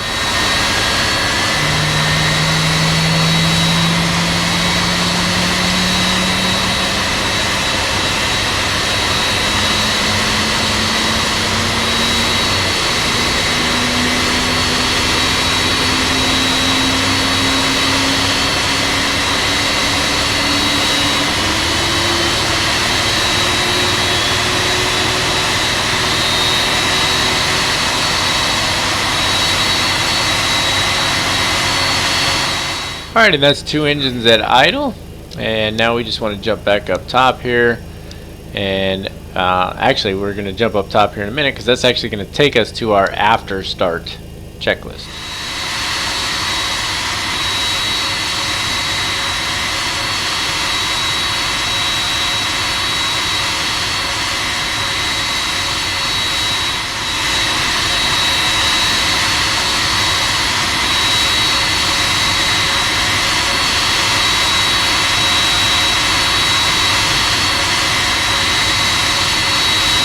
Alrighty folks, what you won't know from the video unless I tell you is that this is like 2 days later after we did our initial pushback, and the reason for that was I had to stop recording because I had to go to work. But then when I went to do the pushback to get set up again, better pushback stopped working. No idea why, don't know what happened, but I do think that perhaps in the meantime I have resolved our issue with the throttles going into reverse, or at least the right throttle going into reverse, and I think it has to do with the checklist.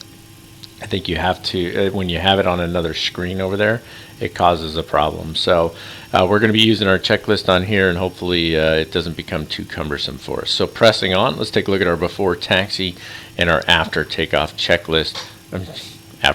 Before taxi and after start checklist. If we did our after takeoff checklist right now, that would probably be problematic, right? Okay, so first things first, APU selector needs to go off. That's this guy right here. And, engine anti-ice switches, we just checked those. That's these guys. They're fine. We don't have any issues with that. Pack control selectors need to go back to auto. They're over here. 1 and 2. There we go. Left and right isolations both go off. 1 and 2. APU bleed air can go off as well. And then it wants us to check the status display. Remember, that's down here. See, this is why I liked having it off to the side, because I got to keep moving it out of the way. So status display is down here. Flap lever, we need to set flaps to 15. So there's 1, 5, and 15 there. We can put that on the secondary engine display as far as I'm concerned. So check, we're good there. Transponder's good. Taxi light can come on up here. That's this one way over here, if I can get to it. There we go. And then logo light turn on if dark. Thank you for that. I feel like there's something we're missing here though, like it's not on this checklist. Why are the bus ties, they say auto, so yeah, usually because the light's yellow, that's why it's kind of throwing me off. Well, why is the light yellow on that? Usually the light is white like the rest of these, but for some reason it's yellow on those. I wonder if that's just a little bug of some sort. Okay, so that takes care of our before taxi checklist. Let's take a look here. The next checklist would be our before takeoff checklist. So just real quick, you guys have seen me do it 50 times already, but you can access the checklist by either going to plugins, 767 EFB, and then you can just pick your page to start with, like if you want to go right to the avionics page and so on. Or what you can do is you can come down here and then it'll pop up starting on the general page. Just click on checklist and it should go to the last checklist you are on. Alright, so we are ready to taxi out. Let's get this to the proper view here. That is not the proper view. You know what? It's because of track IR. So now when I center it, let me get my head just to rest there. There we go. So that's where we're supposed to be on track IR. So let's go ahead and get the brakes off here. There we go, brakes coming off. Let's hope that we don't have any issues with it. Okay, apparently we're going to immediately have issues with our throttles. Oh my. Okay. Who's having fun here? Not me right now. Okay, I'll get this sorted out and I'll be back on here in a minute. Alright. Sadly, I've been at this for about 30 minutes, but I think maybe I got it sorted now. So what I have is I've got a toggle for reverse thrust. That's on my yoke. And I know this isn't normally part of a full flight tutorial, but if you're having issues, I have the alpha yoke and the Bravo throttle quadrant. So the toggle is the what would probably normally be your COM button on the yoke, and then the throttles, that's reverse, right? So throttles to idle, click the toggle again, reverse thrust goes off. You got to wait till it's all the way off. There, now it's off. Then you can reset your spoilers, and now it looks like my thrust is working. And let me tell you, I went through about 20 different settings to try and figure that out. So hopefully everything works there. We're gonna find out for sure. That was a little ridiculous, to say the least. So okay, let's get the brakes off there. Okay, they're working. Is that from my head moving? Like, it looked like the plane is just sort of wiggling around, doesn't it? Okay, we got taxi lights on. We got everything as it's supposed to be. I'm gonna go ahead and taxi out, and then we will see you all back here when we're holding short of the runway. Sound good? Great.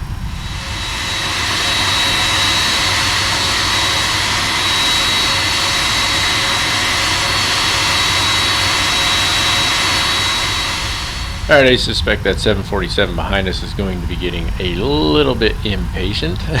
That's alright though. Let's go ahead and take care of our before takeoff checklist. Taxi light needs to come off. White anti-collision light needs to come on. Let's jump up here to be a little easier. White anti-collision light comes on. Transponder's already on TARA. Auto brake's already on RTO. And we need to get the landing light switches on. It just says the wing landing lights. I guess we don't need the nose landing lights, so that's fine with me. That's our before takeoff checklist. So let's get this bad boy out of the way. Get out here on the runway. And let's get this bird in the air. Track IR coming on. A little jump here. Maybe. It's like not centered up again. Why is it not? Why is it like, feels like it's crooked, or is it just me? Interesting. It's always something. Always something. You know, I think the weirdest thing for me for going from Microsoft Flight Simulator, you know, FSX, P3D. Approaching 09 left. Microsoft Flight Simulator, all of those over the years, those are what I've flown. And so X-Plane, you know, a lot of folks think it's a better sim. I think the flight dynamics are definitely better, and there are aspects of it that I absolutely love. But just like dealing with Microsoft Flight Simulator products, you have your own new host of issues you got to figure out and work through, which is can be a little bit frustrating at times. So, and I'm experiencing much of that frustration right now with this aircraft. I have to say, I think that overall On Flight runway Factor 09 left. has put together a pretty good aircraft here, and I think a lot of folks like it. And then there's a lot of folks who have a lot of heartburn over different things, and you know, I'm just used to that with aircraft in general.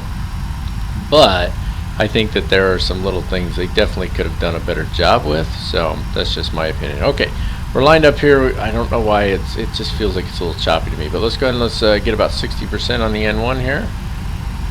Let her stabilize. Maybe. Boy, those engines are quiet right now. They're gonna get louder. Release the brakes. Toga. There's that sound I'm looking for. Guys, tell me what you think of the sound set on this. There is an add-on sound set, but I don't know. I don't know how I feel about getting anything else right now. At least not until X-Plane 12 comes out. Alright, taking a look at our speeds here. I do love the runway slope. Try and keep her centered up here. Kind of all over the place. There's 80 knots. It's not a lot of wind. That's the terrain down there on the nav display. There's V1 and a rotate. Well, she came off nice. Don't sink. Well, she started to Don't come off sink. nice and smooth.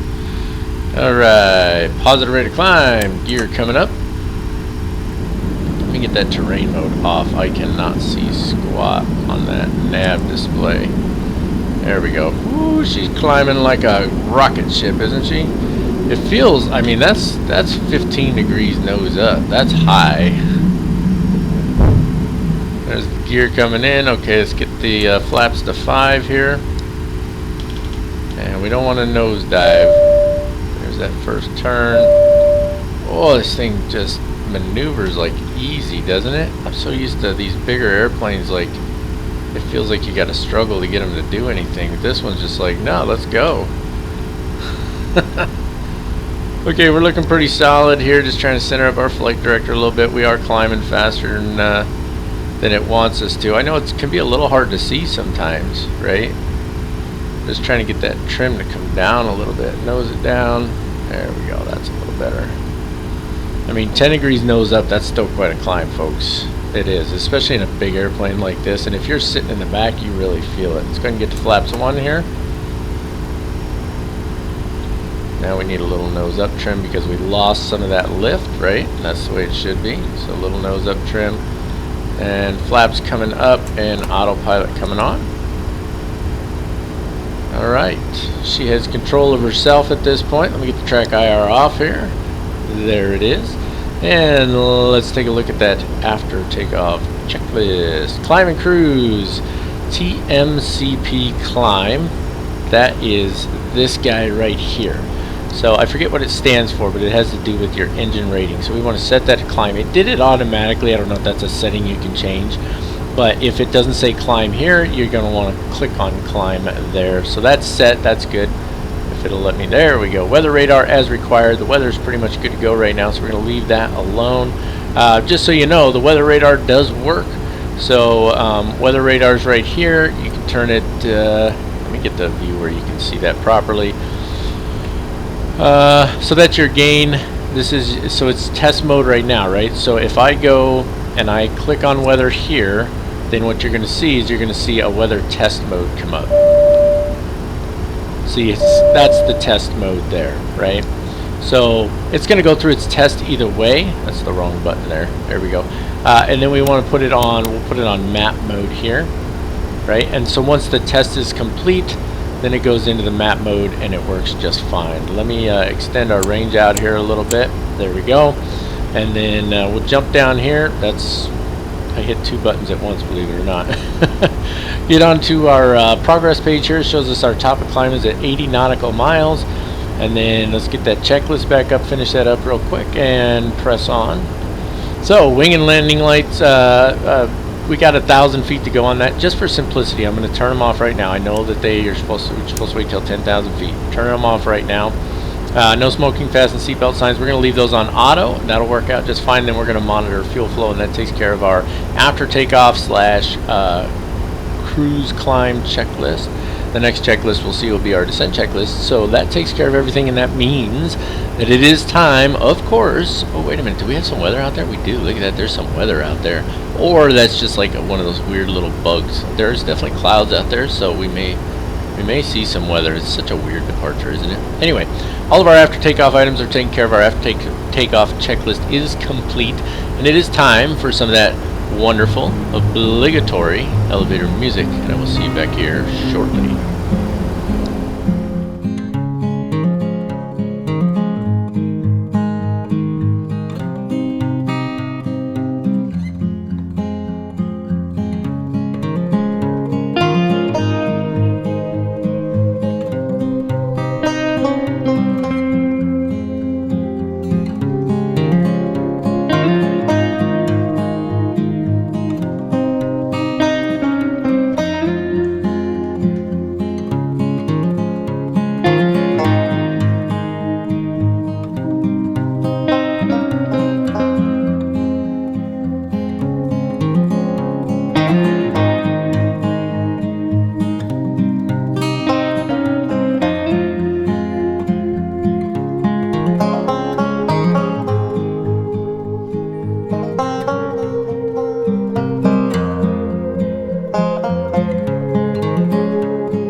Alrighty folks, we're just cruising along here. There's really not a lot to do at cruise, as you know, but there is something that I want to help you with so that you don't lose your mind. Let me just jump down here real quick and flip that bad boy back on, and then we'll jump up here. Now about every 2 minutes on the button, you're going to hear 2 dings. Ding, ding, and this little light's going to light up. You have 2 options. Option number 1 is you can continue to press this button over and over and over until it drives the flight attendant crazy, and then he'll stop. I'm not going to explain why. You can figure that out for yourself, but he'll stop.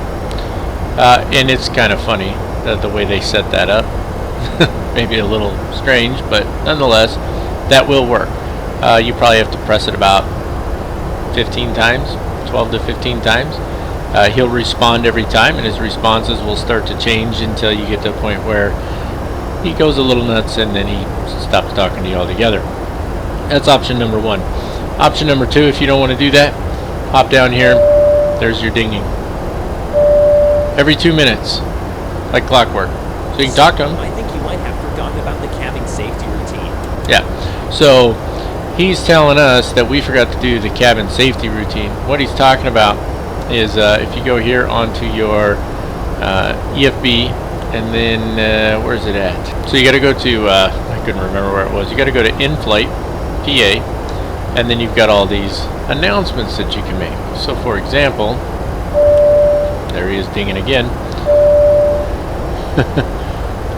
If you click on it, he'll talk again. Like I said, you can keep going and you can just click it over and over. It'll drive you nuts. But it wants you to like announce the safety demonstration and stuff like that. Okay, first of all, that's his job back there, not mine. For me to announce before descent, start descent, things like that, that's okay.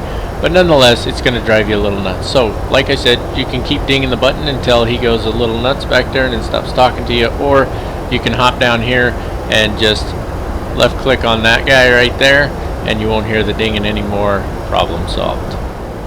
Alrighty folks, we're going to be coming up on top descent here pretty soon ish. Let me show you what I'm talking about here. So you see it's 81 knot. Yeah, you see what I'm talking about, right? You see it jumping around. I don't know why it's doing that. I did have it paused for an extended period of time. I didn't have a choice. I came back in, I put in the approach, and then it just started going bonkers. So not too big of a deal. I've done test flights before this. I haven't had this issue. My only concern is, will it start to descend on time or not? Will it cause problems on the descent? We're going to find out. So with that in mind, we need to take care of our approach briefing. There is no arrival, so we'll do the approach briefing, and then we'll go through the descent checklist, get the aircraft set up for descent, and then we'll start dropping out of the sky here. Now, I have done a step climb up to flight level 390, and my purpose in doing that was actually to see if I could get the FMC to stop recalculating distance like that over and over. Didn't work, obviously, so here we are. So let's take a look at this approach briefing using our Sim Toolkit Pro combined with our Navigraph charts. We are flying into Freeport, Bahamas. It is the ILSZ runway 6 approach today. Again, there is no arrival into this airport. So the AWOS, which is the Weather Service, Automated Weather Observation Service, I believe is what it stands for. 119.275, Freeport approach on 26.5, Freeport Tower on 18.5, and ground on 21.7. For our approach itself, the localizer frequency is 109.7 with a final approach course of 68 degrees. Glide slope intercept at 1,338 feet at Lome. ILS decision altitude is going to be 207 feet, and the airport elevation is 7 feet, with the runway elevation is 7 feet, and both ends of the runway are at 7 feet, so there's not going to be any slope. We do have a minimum safe altitude in the area of 1,500 feet. And let's take a look at this missed approach then. So it's climb to 2,000 feet, and then climb on course is 068 to 2.1 ZFP, so that's 2.1 nautical miles past the Freeport VOR. And then on the 064 degree radial, then a right turn to intercept the 146 degree radial to distance 12 and hold. So you see, so right here, straight out to 2.1, and then a right turn to intercept that 146 degree radial. I don't know why I had such a hard time reading that. Otherwise, it's pretty straightforward here. We're going to come in out here. We're going to come in from just a little north of this to, this is D334 Lima. This is a DME arc to an ILS approach, which is the first time I've actually, I think that I've seen it set up that way. Usually a DME arc goes to like an RNAV approach, or maybe I'm wrong. Maybe it is always like this and I just never paid attention. Either way, DME arcs are fun, so it's going to be 12 nautical miles from the ZFP VOR. We're going to maintain that arc at 2,000 feet until we get all the way around here to Holler, and then we'll bang a full left there to 068 degrees and inbound, and then we should intercept the localizer there and glide slope out here at Loam. Now it's interesting, it says glide slope intercept is here at Loam, but it looks like it's depicted back here at FF06, so I don't know. We'll see how that works out. ILS decision altitude 200 feet AGL. I don't know why this brief is taking me so long. Probably because I'm tired. That's what it is. I'm tired. That's my excuse. So let's move this back over here and take care of our approach briefing. Now let's take care of getting the aircraft set up and our checklist here. So pull the checklist up. Landing altitude needs to be set. That's talking about this guy up here. Well, now it's in the way. It's talking about right here. The landing altitude was set before we departed, so we can call that set. There we go. We need to hit the recall button. Gotta move this back over here. Don't like that I can't, I mean I can have it on another screen, but I don't need any problems or any more problems with my throttle, so there are no messages there. The arrival, or in our case the approach, has already been programmed into the FMC. Just go ahead and click on that. The radio has been tuned, so back here, this is your ILS radio right here. There is a place in here where the frequency shows up. For some reason, I can't seem to locate it right now. Test flight. So there you have it. We do have it tuned in, so we're good. Now this is, I kind of disagree with this before top of descent. Landing flaps being selected in the VREF. So that's talking about going here to our initial reference page and then selecting our landing configuration. And part of the reason, there's where the ILS is right there. 109.70. There we go. So yeah, if you want to see if it's selected in here, you go to your approach reference page, and I suppose that makes sense, but for whatever reason I couldn't seem to get my brain to function. So there we have that. But I don't know why we would want to choose this right now. It's probably going to change, although to be fair, it usually only reduces by like 1 knot, so this would end up being like 30 and 134. That being said, it is like an 11,000 foot long runway, so I don't think that we need full flaps on this. So I'm going to select flaps 25 and 139, and that may change to 138. It's fine, I'm not too worried about it, but that takes care of that. So there's the landing flaps and the VREF are both selected and entered, and then we need to set our decision altitude. Now this one's a little bit tricky because this side actually adjusts your this bug right here, which is for your decision height. So our decision altitude is 200 feet. So we're just going to scroll that up to 200, and that takes care of setting our decision height reference. And then the auto brakes set as required. So what I'm going to do on this for the auto brakes is we're just going to go auto brakes 1, and that's just to help settle the aircraft. It is a big heavy airplane, and I'm still a little new flying it, so having auto brakes set to 1 just sort of helps settle the aircraft as you touch down. So set as required, that takes care of our descent checklist, but what that does not have on it is changing our MCP altitude. So if we come back down here, you'll see we're almost on top of descent, 11 nautical miles, give or take, depending on how the aircraft feels. So we're going to scroll this down, and I'm going to just scroll it to 2,000 feet for now. Again, we have no arrival. Now, of course, if you're flying with ATC, they're going to give you your altitudes. You're going to say descend and maintain this and that. We're not flying on ATC. Right before I break away here, I keep seeing something pop up on the recall here. I don't know if you guys have noticed that. It keeps sort of flashing. There it flashed again.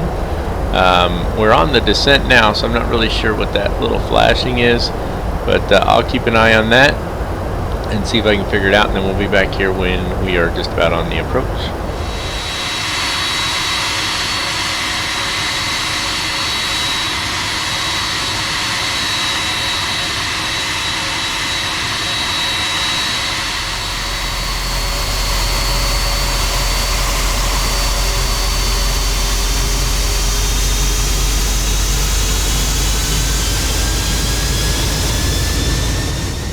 Alrighty folks, so we just made the turn there at D334 Lima. We're on our DME arc right now. I think I have an idea of why the FMC is struggling so much. I don't know.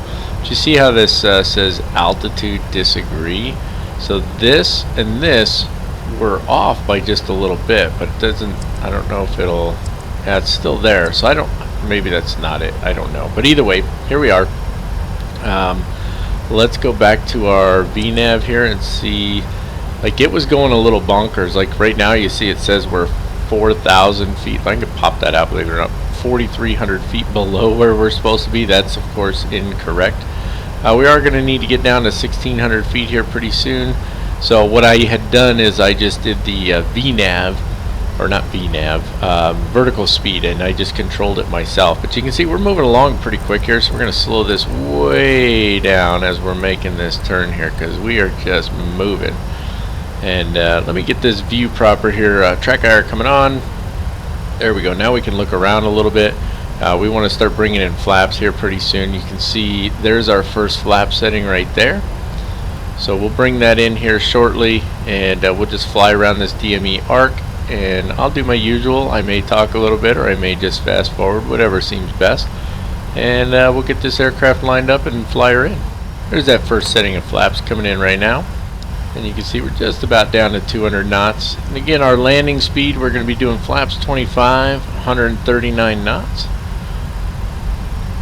So we're definitely going to need to slow down quite a bit more, but we're sitting pretty good for the moment, so not too terribly concerned about it. We do have the VNav turned on. I don't know how well that's going to really work out for us, to be honest with you, because it still says we're 2,000, almost 3,000 feet below where we're supposed to be, and we don't have a lot of distance until our next waypoint, so I don't see that really shifting far enough to get back on the right track. You can see over here on the legs page, I mean, we're supposed to be at D251 Lima, which is our next waypoint. We're supposed to be at or above 2,000, and then right after that is that intersection, and there we're supposed to be at 2,000. So not really sure what it's thinking there, but I'm going to just change this to vertical speed. That's not going to let me right now. Let's put this at 1,600. Now we'll change it to vertical speed, and that way we can just descend a little bit more as we come around that corner. Let's slow it down quite a bit more here now. Bring it down to, if I can get that to come down, 170 for the moment. Next setting of flaps coming in right now. We are not flying on ACARs or anything right now, so not too big of a deal. You see here again it says altitude alert. That should actually just be because we need to, you know, we're within 1,000 feet. That's what this green light means also. We're within 1,000 feet, right? So next setting of flaps there, that should put us at what, flaps 15, right? Yep, so there we go, flaps 15. And then as we make this turn here, we'll go ahead and we'll click on the localizer switch. You see it's showing both VNav and vertical speed, which is rather interesting. But that's alright, we'll make it work. Oh, altitude alert, yep, I know. Okay, let's go ahead and we don't need to descend very fast on this. It'll just make its way down, but it's stuck on VNav right now. So let me turn that off.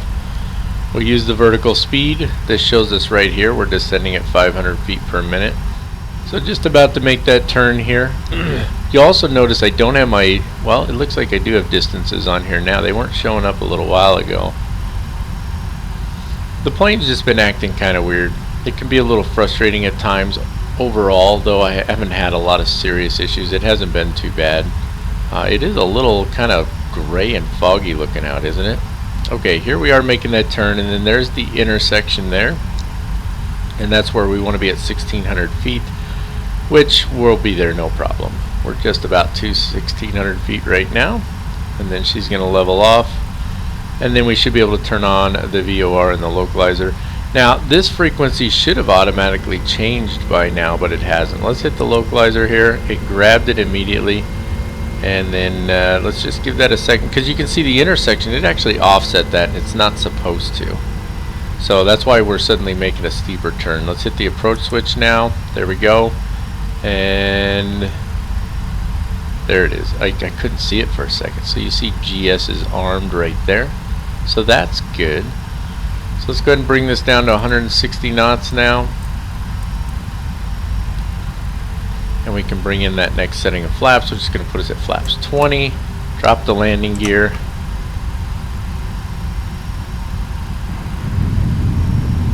Don't you love the sound of that landing gear dropping like that?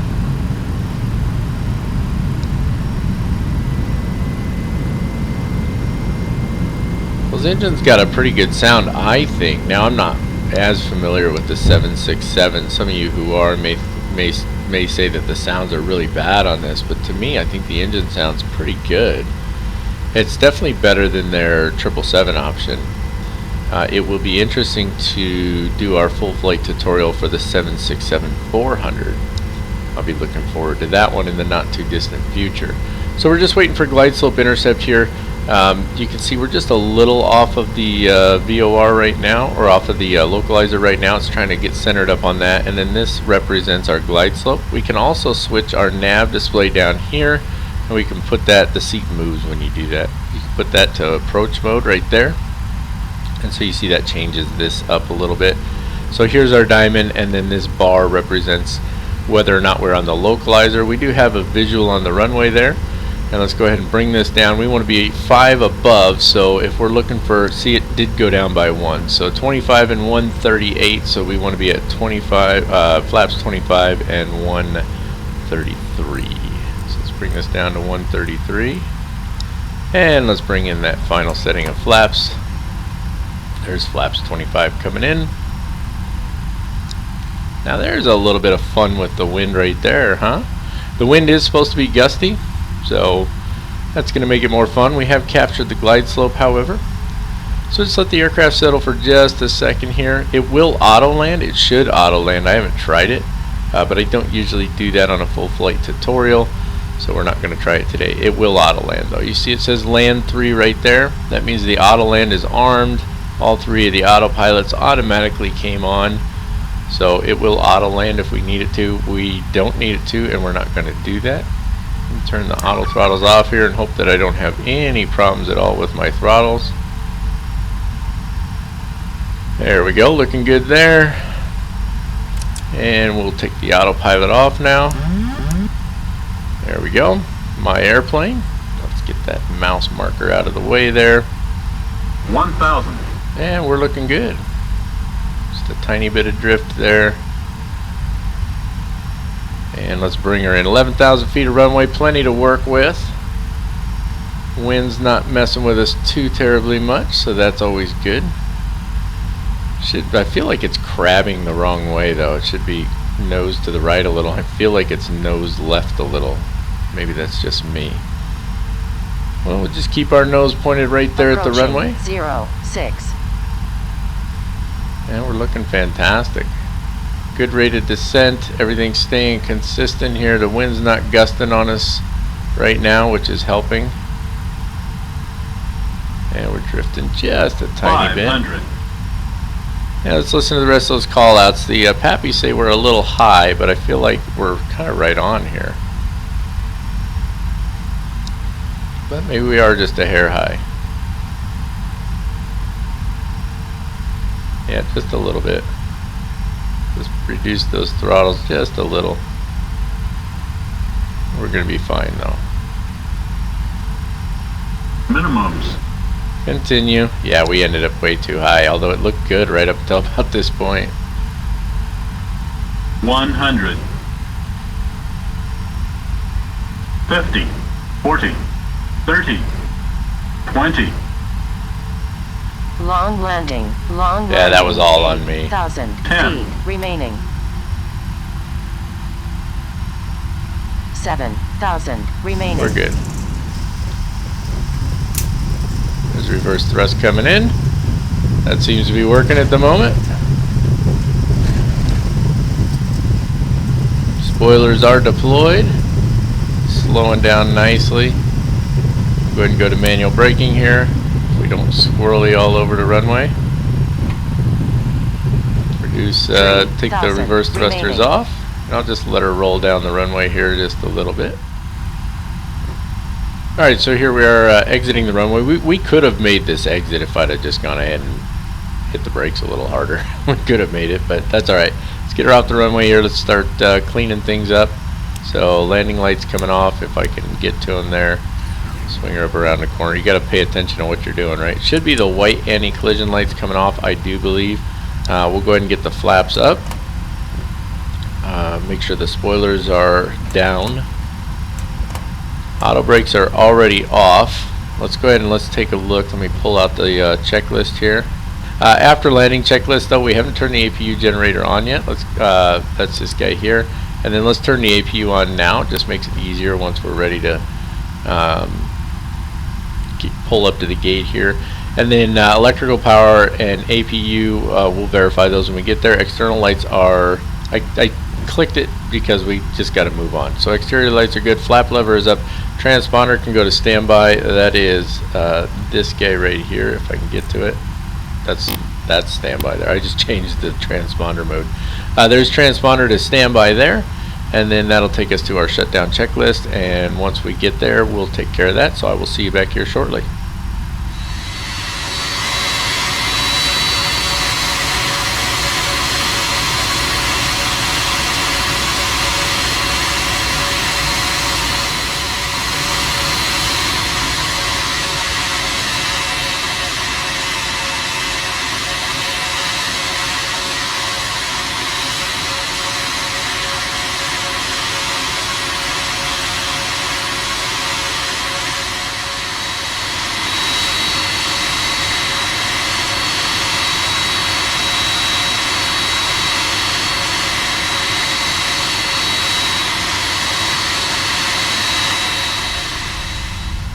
Alrighty folks, we found us a parking space here. You can see the terminal's just right over there. We're ready to shut down the aircraft. First things first, we want to verify that the APU is on and that the APU gen is on.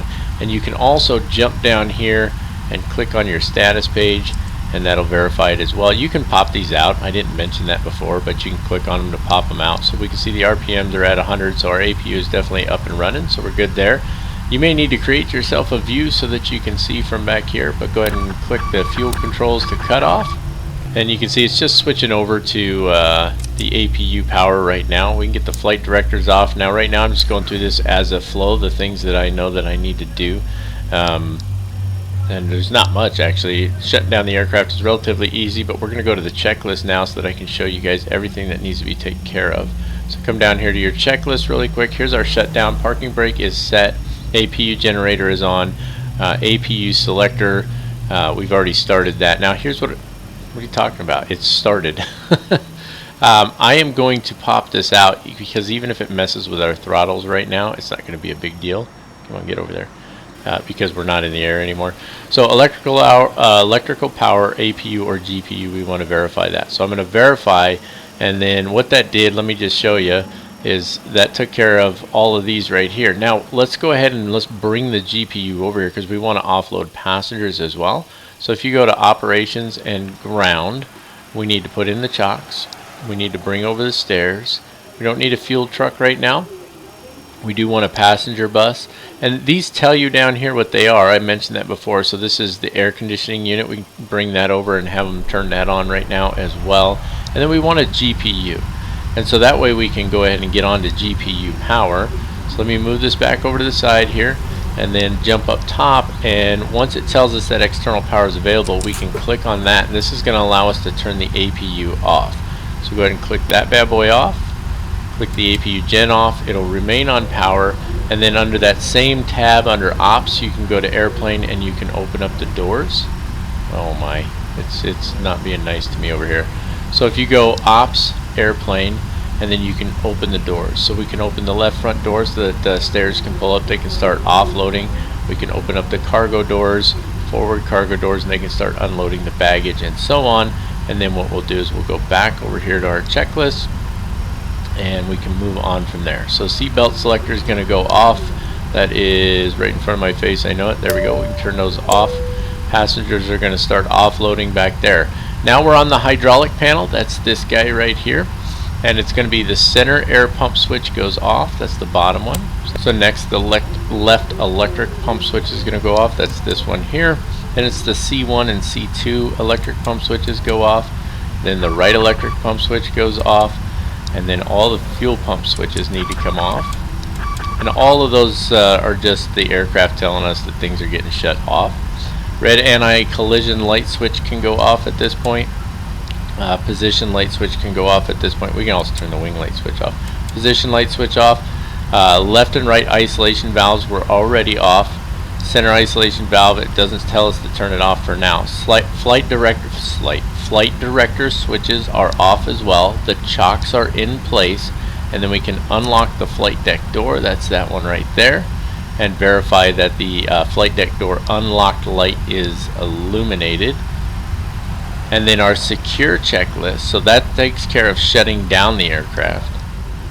And so then all that leaves is our secure checklist. There's nothing after this one, so move this back off to the side for you here, and we're going to jump back up top. And then the left, center, and right IRS mode selectors all need to go off, so you're just going to scroll those down. If I get my mouse to move, down and down, all to that one went past the off position. There we go.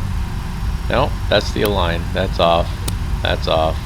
And that's off. I don't know why I was putting them on a line, because I wasn't paying attention. Emergency light switch can be unguarded. That's this one here. And then the emergency lights themselves can be turned off if it'll let. I don't think it lets me. Well, maybe. That's armed, right? Off should be the other way. There we go. I had to click it again. I don't know why I did it that way. Anyway, window heat switches can come off. That's these four up here. Pack control selectors. We still got packs unloading, so I'm going to leave them on for now, but all you would do is scroll down once to turn each of these off over here. And then the doors are open. We're good to go. And that takes care of shutting everything down. Now, it doesn't show us on here to go all the way to cold and dark, so let's finish that up real quick. Even though we got packs unloading, passengers unloading in the back, we would go ahead and turn the APUs off, or not the APUs, the packs off, isolation switch off. Bleed air switches can come off. We can turn off our utility bus switches, our bus tie switches, and then our battery. And that's going to wrap it up for this one, ladies and gentlemen. Just as a reminder, the purpose of a full flight tutorial is to show you how to take the aircraft from cold and dark all the way through the process of setting up and completing a flight and bringing the aircraft back to cold and dark. It does not include all procedures. I hope that you enjoyed the flight, folks. I know that I did. It's not surprising that we seem to have issues with a lot of add-on aircraft, not all of them, but some of those issues, it's, you know, I don't know how to describe it except that it could be a developer issue, or it could just be the complexities of the sim. For me, X-Plane is still relatively new, so that probably adds to some of those. But overall, I thought that it was a pretty good flight. We got things sorted out, and I had a good time with it, so I really hope that you did as well. If you enjoyed the video, please do give it a thumbs up. I know you hear it many times, but it definitely helps with the algorithm so that videos show up higher in the search queues on YouTube. If you think that I've earned it, please do hit the subscribe button. I appreciate that very much. I'm very grateful for all of my subscribers. That's it. That's all, and no more, ladies and gentlemen. Until next time, as always, keep the blue side up, unless otherwise instructed by ATC. God bless you all, and have an absolutely wonderful day.